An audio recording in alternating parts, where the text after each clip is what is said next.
భూమి నాదటన్న భూమి నవ్వు, ధనము నాదటన్న ధనము నవ్వు, కథన భీతు చూసి కాళ్ళు నవ్వు రా విశ్వదాభిరామ వినురవేమ అని ఇప్పుడు వేమని రాశాడు. వేదాంతం అనుకోండి అది. కానీ ఇప్పుడు కథనం, ఎన్నికల కథనం జరుగుతున్న వేళ ఆంధ్రప్రదేశ్లో శాసనసభ ఎన్నికలు కూడా జరుగుతున్నప్పుడు ఈ భూమి ల్యాండ్ టైటిలింగ్ యాక్ట్ అన్నది ఒక పెద్ద చర్చనీయాంశంగా తయారైంది. దీని మీద అనేక కోణాలు ఉన్నాయి. కానీ దానికంటే ముందు మీరు ఇది చూడండి. ఇది కేంద్ర ప్రభుత్వ అధీనంలోని నీతి ఆయోగ్ కార్యాలయం నుంచి అన్ని రాష్ట్ర ప్రభుత్వాలకు అందినటువంటి ఆదేశం. ఇది ఒకటే కాదు, ఇలాంటి ఫైల్స్ ఇంకొక 4-5 మీరు ఒకసారి ల్యాండ్ టైటిల్ యాక్ట్ నీతి ఆయోగ్ అని కొట్టండి చాలు, మీ మొబైల్లో నెట్లో ఇవి కావాల్సినవి పుంఖంగా వస్తాయి. ఇందులో ఏముంది అంటే అసలు పేరే ఆఫీస్ మెమోరాండం, ఓకే నీతి ఆయోగ్. ఇది ఎప్పుడు వచ్చింది?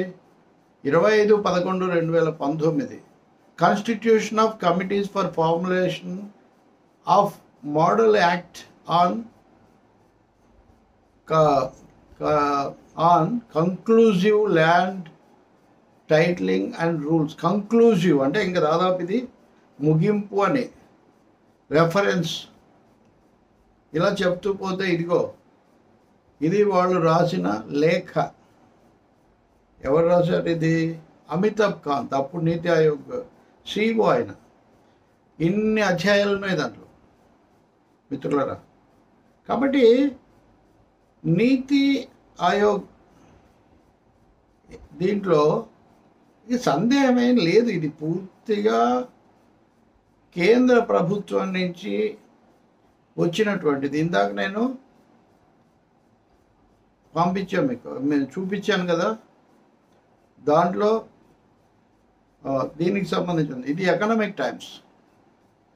నీతి Aayog releases draft model act on land titles. So వాళ్ళు ఒక డ్రాఫ్ట్ పంపించారు.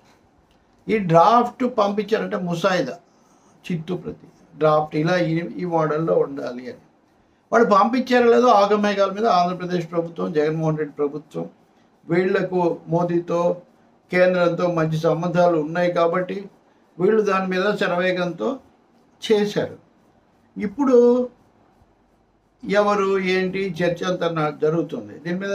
బహుశా ఈరోజు CPM నాయకుడు కార్యదర్శి శ్రీనివాసరావు చాలా స్పష్టంగా ఒక మీడియా గోష్ఠిలో ఇందాక చెప్తున్నారు. ఎందుకంటే CPM గురించి ఎందుకు చెప్పాల్సి వస్తుందంటే అటు వైసీపీ ఇటు టీడీపీల పట్ల విమర్శనాత్మకంగా ఉన్నటువంటి ఒక రాజకీయ పార్టీగా ఇందులో ఉంది.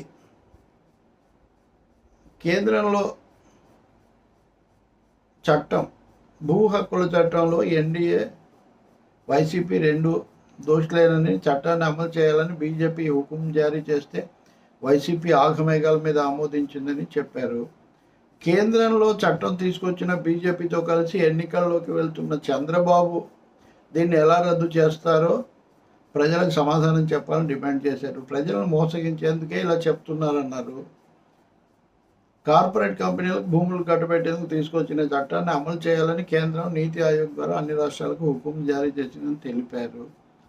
దీంట్లో ఇంకా చాలా విషయాలు ఉన్నాయి. భూములు ఇప్పటికే ఆన్లైన్ మ్యూటేషన్ తీసుకొచ్చారు. ఆన్లైన్ మ్యూటేషన్ అనేది వచ్చినప్పుడే ఈ సమస్య వచ్చింది. ఇంకొక మాట కూడా అన్నాడు ఆయన, మొత్తం భూమిలో 20% మాత్రమే సమస్యలు ఉంటాయని, 60%, 80% ఉండవని, అటువంటిప్పుడు 20% భూ సమస్యను పరిష్కరిస్తే సరిపోతుందని, అలా కాకుండా మొత్తం వివాదాలు పెంచడం ఎందుకు అన్న పద్ధతిలో ఆయన మాట్లాడారు. ఇక్కడ రాష్ట్రంలో కాబట్టి భూ హక్కుల చట్టం, యాజమాన్య చట్టం లేదా ల్యాండ్ టైటిలింగ్ యాక్ట్ అనేది అది పూర్తిగా నరేంద్ర మోదీ ప్రభుత్వం, కేంద్ర ప్రభుత్వం, అది కూడా నీతి ఆయోగ్ ద్వారా ఆదేశాలు జారీ చేసి అమలు జరిపింది. అమలులో వీళ్ళు అత్యుత్సాహం ప్రదర్శించారు. వీళ్ళు చట్టం తెచ్చారు. ఆ చట్టం తెచ్చినప్పుడు అందులో ఉన్న కొన్ని క్లాజులు, ముఖ్యంగా ట్రైబ్యునల్స్ ఏర్పాటు, శిక్ష విధించే అధికారం, ఇట్లాంటి వాటి మీద కొన్ని వాళ్ళు అభ్యంతరం పెట్టారు. అది నడిచింది. అలాంటి అభ్యంతరాలు మహారాష్ట్ర చేసిన దానికి కూడా పెట్టారు.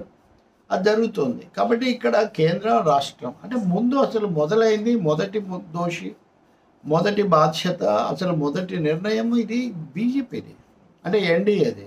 ఇప్పుడు ఎన్డీఏకు ఆంధ్రప్రదేశ్లో అధినేత ఎన్డీఏ నాయకుడు చంద్రబాబు నాయుడు, కాబోయే ముఖ్యమంత్రి. కాబట్టి ఒకవైపున బీజేపీ పాత్ర దీంట్లో చాలా ప్రధానంగా ఉందనేది. రెండవది వైసీపీ ప్రభుత్వం ఉంది. వీళ్ళు ఏం చెప్తున్నారు? రెవెన్యూ మంత్రి ధర్మాన ప్రసాదరావు, సలహాదారు సజ్జల రామకృష్ణారెడ్డి, ఇంకా వీళ్ళు. జగన్ అయితే నన్ను నమ్మండి, ముఖ్యమంత్రి ప్రసంగాల్లో నన్ను నమ్మండి, నేను భూములు లాక్కోను అన్నారు.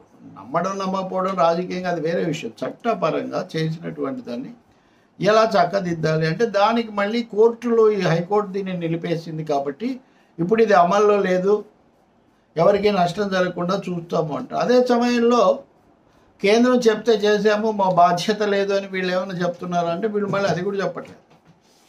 అది కూడా చెప్పకుండా చంద్రబాబు నాయుడు దుష్ప్రచారం, అది ఓకే. దాని గురించి నేను తెలుగుదేశం పాత్ర, ఎన్డీఏ పాత్ర నేను ఇంకో వీడియోలో చెప్తాను. ఇది 2023 అక్టోబర్ 30 అనుకుంటా. ఆ సమయంలో ఇది అమల్లోకి వస్తున్నట్టుగా ప్రభుత్వం ప్రకటించింది. కోర్టుకు వెళ్ళిన తర్వాత కోర్టు కూడా పూర్తి స్టే ఇవ్వలేదు, అది కూడా గుర్తించాలి. అమలును ప్రస్తుతానికి వాళ్ళు తాత్కాలికంగా నిలిపేశారు. ఎవరు వెళ్ళారు, ఏ పార్టీలు ఏం చేశాయి, అది ఇంకొక టాపిక్. కాబట్టి ల్యాండ్ టైటిల్ యాక్ట్ అనేది ఈ రూపంలో రావడానికి మొదటి బాధ్యత, దోషం కేంద్ర ప్రభుత్వాన్ని, నరేంద్ర మోదీది. వాళ్ళు ఒత్తిడికి లోబడిపోయి ఇంకా కొంచెం తమ ఆలోచనలు జోడించి దీన్ని తీసుకొచ్చింది జగన్మోహన్ రెడ్డి ప్రభుత్వం. సో మొదటి బాధ్యత వాళ్ళది, రెండో బాధ్యత వీళ్ళది. దీన్ని ఈ చర్చ శాసనసభలో జరిగినప్పుడు కానీ, దీన్ని ఆమోదించినప్పుడు కానీ ఆ రికార్డులని మనం పరిశీలించాలి. కానీ ఒకే ఒక ప్రతిపక్షంగా ఉన్న తెలుగుదేశం పార్టీ ఏమీ వ్యతిరేకంగా ఇచ్చినట్టుగా కూడా ఏమి దాఖలాలు లేవు. ఆ భాగం నేను తర్వాత చెప్తా ఉన్నాను కాబట్టి తర్వాత చెప్తాను. కాబట్టి ఇప్పుడు జరగాల్సింది ఏంటి, దీని లక్ష్యం ఏంటి? అసలు వీళ్ళు తీసుకుంటారు, వాళ్ళు తీసుకుంటారని ఇది కూడా వైసీపీ టీడీపీ సమస్యలాగా కాదు. వీళ్ళ పాత్ర ఉంచుదాం, కానీ కార్పొరేట్లకు సంబంధించిన భూమి ఉదాహరణకు దున్నుకుంటూ ఉంటారు. ఈరోజు ఉదాహరణకు వైసీపీ వాళ్ళ సాక్షి పత్రికలో వాళ్ళ సంపాదకుడు పెద్ద ఇది రాశాడు, కమ్యూనిస్టులు దున్నేవాడికే భూమి నినాదం. నిజమే, అది కూడా నేను తర్వాత మీతో పంచుకుంటాను. కమ్యూనిస్టుల మీద కూడా ఇదే ప్రచారం జరిగింది. భూమి ఎంత లాగేసుకుంటారు. ఎప్పుడైనా అండి ఎన్నికలు ఇటువంటివి వచ్చేసరికి పాలక పక్షాలు, ప్రత్యర్థులు ఉపయోగించే అంశాలు కొన్ని అప్పుడు ఇప్పుడైనా. ఒకటి ఆస్తి, 2 మతం, కులం, 3 మహిళలు, కుటుంబాలు, 4వది వ్యక్తిత్వాల మీద దాడి. ఇదే ఈ ఫార్ములాలో పెద్ద మార్పు ఏం లేదు.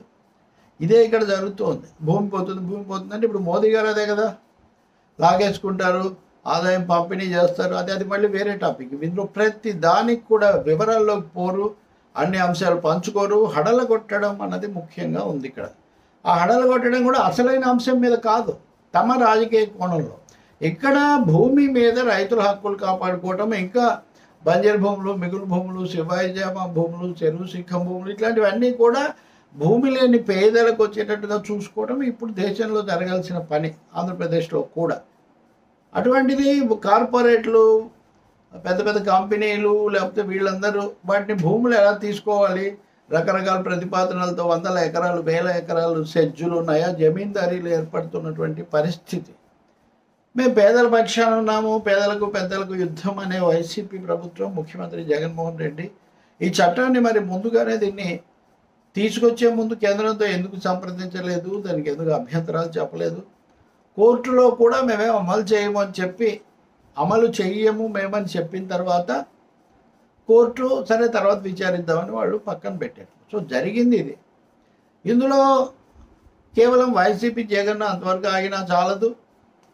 మోదీ మోదీ అంటే ప్రధాని కాబట్టి కేంద్రము నీతి ఆయోగ్ పంపినటువంటి అంశాలు, వాటి అన్నిటి మీద కేంద్రీకరణ లేకుండా అసలు ఏ వర్గ ప్రయోజనాల కోసం ఎవరికి భూములు కట్టబెట్టడానికి ఇదంతా జరిగింది, జాతీయ స్థాయిలో విధానం రూపొందింది అన్నది ఆలోచించాల్సిన, అడ్డుకోవాల్సిన అవసరం కూడా చాలా ఉంది. అందుకోసమే రైతు సంఘాలు ఇవన్నీ కూడా చేయాల్సి ఉంటుంది.